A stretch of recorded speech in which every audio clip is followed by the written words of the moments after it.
कि जिंदगी में जाति पाति हमको लगता है कि इंसान से ऊपर नहीं होता।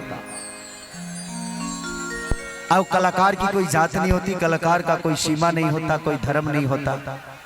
हम पीछे जानते हैं क्यों है? और मुझे लगता है कि हर जगह का ये समस्या है। जब हम नेपाल से बाहर जाते हैं तो हम नेपाली हो जाते हैं, लेकिन जब नेपाल में आते हैं तो हम जात में बढ़ जाते हैं।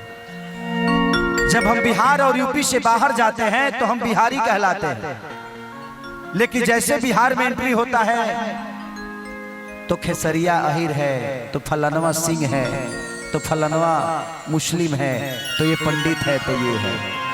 तो जिस तरह हम बिहार से बाहर जाने के बाद बिहारी होते हैं, काश हम अपने बिहार में भी बिहारी होते तो बिहार बहुत ऊपर होता।